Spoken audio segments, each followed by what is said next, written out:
Welcome to the bold analysis, ladies and gentlemen.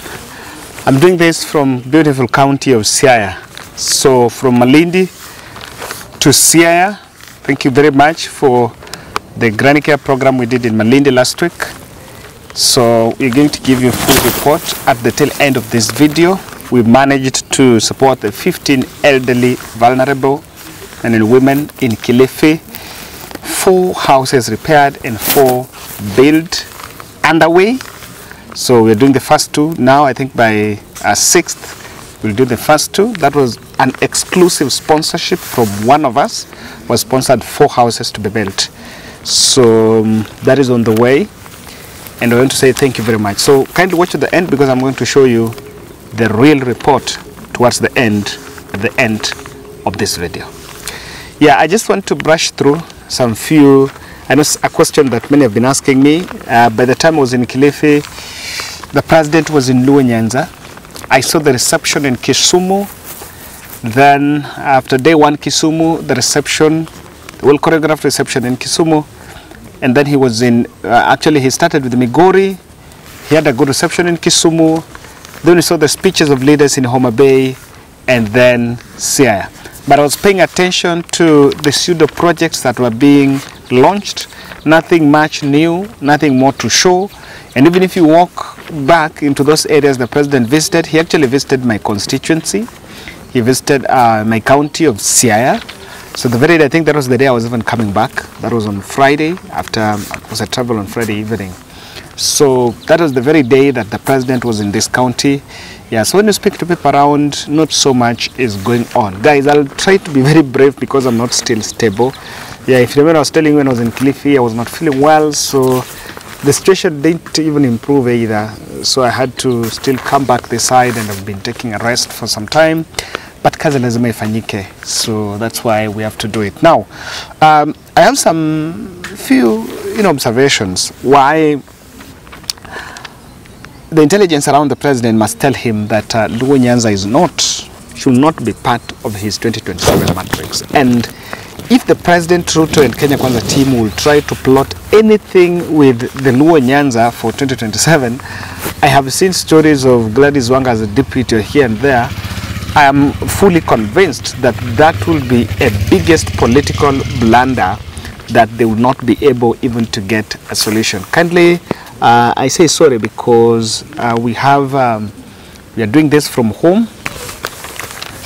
Most importantly is about what happened in Nyanza, and I can say without fear of contradiction, I am not seeing President Ruto getting anything tangible or anything to take credit for the Luo nation.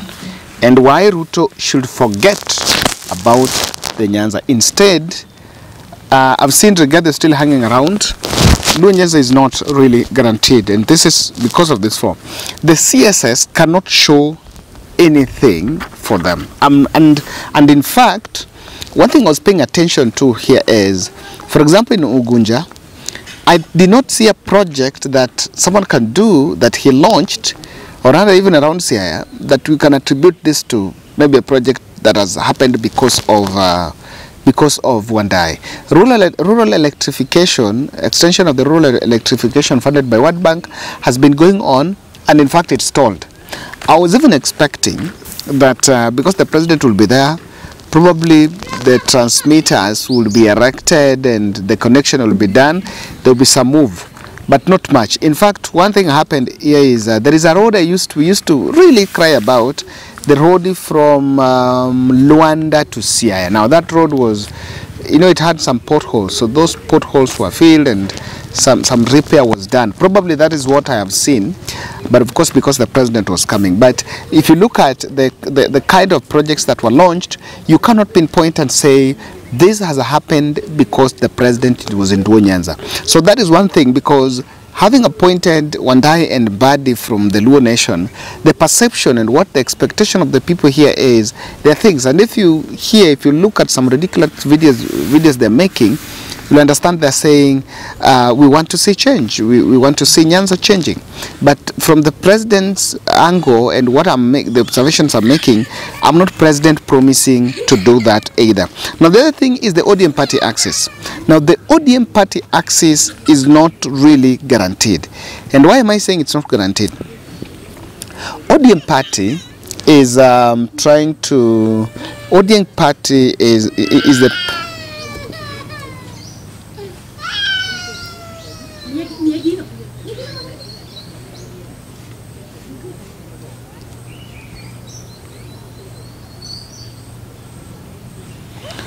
ODM party is the party that is supposed to help in bridging this, and is the vehicle, because our politics is domiciled on political parties.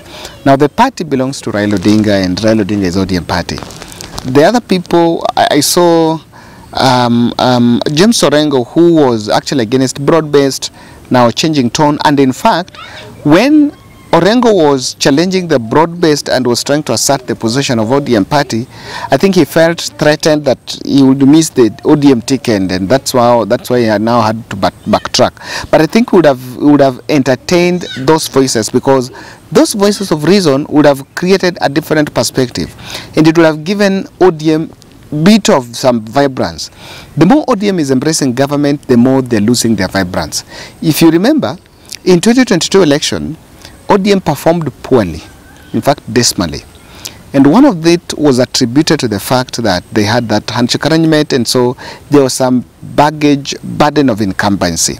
So that burden of incumbency ate ODM in 2022, and then in 2027 they've gotten another burden of incumbency with UDA, and that is going to eat into that party more. So the convincing power of the party, to me, cannot well be attributed. Number 3 is the stalled projects. So I've seen a report by World Bank. We're going to analyze that, but I tend to feel that the more we have most of these stalled projects, and people have been seeing, people expected that things are going to move.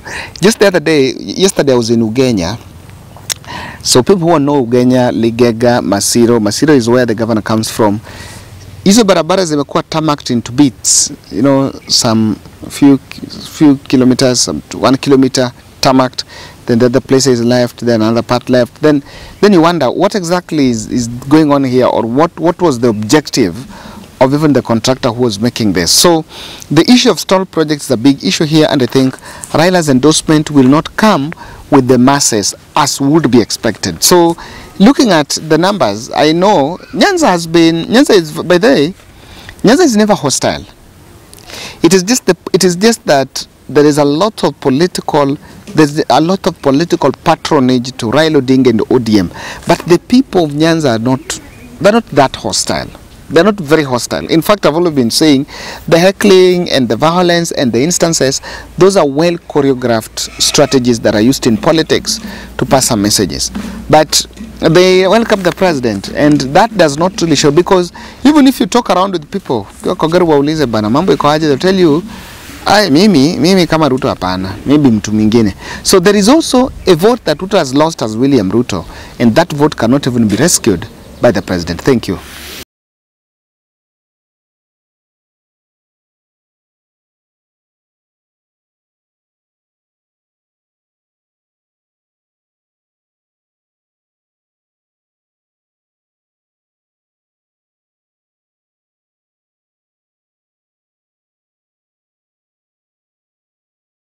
American scholar Martin Luther King Jr. said, "This country will not be a good place for any of us to live in unless we make it a good place for all of us to live in." Between 24th and 30th August, Bold Charity Network pitched tent in Magarini constituency, Gongoni, a semi-arid village in north of Kilifi. This is the north part of the coast. Combing through the villages coordinated by the village coordinators, we were able to pick 15 elderly men and women beyond 80 years living in deplorable conditions. Our intervention, after assessing the need, was based on reconstructing the makeshift shelters, issuing mattresses and food donations. Here, I met a 75-year-old Changawa Mwembegu, a widowed granny, and she paints out a picture of the house. Ukiangalia pale juu, unaweza ona ni kama, unaweza dhani ni kama mtu haishi. So this is how it looks like. Number one, this one doesn't even have the door. This is my entrance. Hii ni vile unaingia. When you get, this is the space you get into. Then this is where she is. Now this is inside. Ndio huyu yako hapa, and she'll be telling you now. This one is very, very challenging. Look at the roof. So ukiwa ndani, what I was showing from outside, this is it. Benson, hebu kuja. Mama ulisema unalala wapi? Nalala hapa chini. chini. Sasa hii mabati iliwekwa kwa sababu kama kuna nyesha wasinyeshewe. Hii mabati iliwekwa. Hii mabati iliwekwa kama amelala hapa chini, mvua inanyesha asinyeshewe. Na sasa kupika na pika hapa. Mama hapa chini hapa. Unalala hapa? Nalala hapo chini. Hamna malazi, hamna kitanda, hamna chochote. Sina chochote. Now guys, this one is one that really blew my mind. This is one of the 4 houses we are going to build. So this will have to bring down and put up a brand new structure. Mwambegu's house is amongst the 4 new houses we are building afresh in Kilifi. After assessing this region, we realized that one of the need that the elderly, or rather the grannies, need in this space is a decent house. Mzee Kavumbi Luganje is patiently waiting for us on the door. Seated next to him is the wife, and the grandchildren are all milling around him.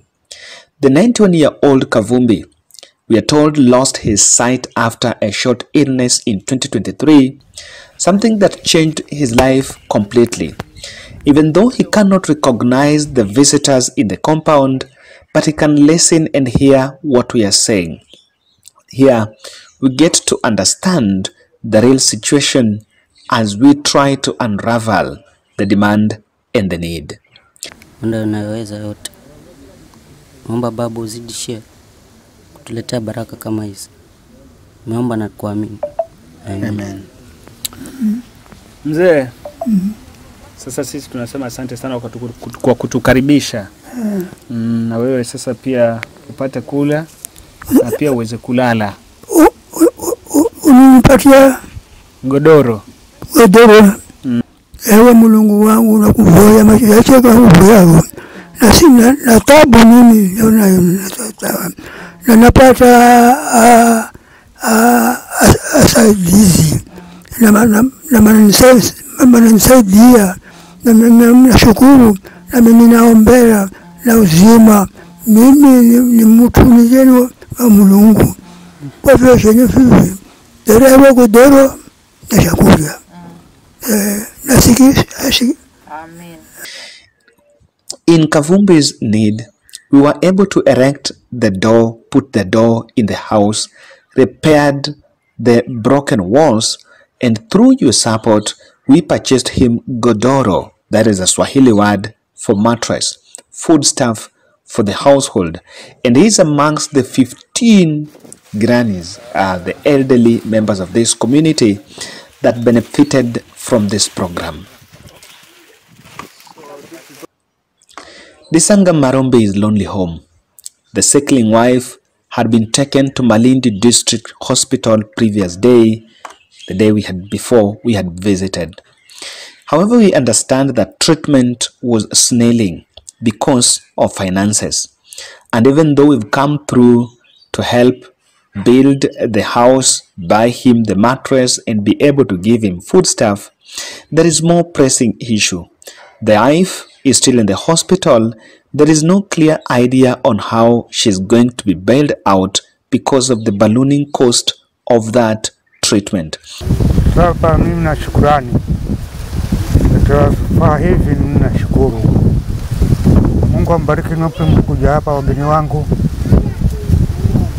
tujaliwe kwa usalama. Asante sana. Hao na wabarikiwe na huku nibarikiwe.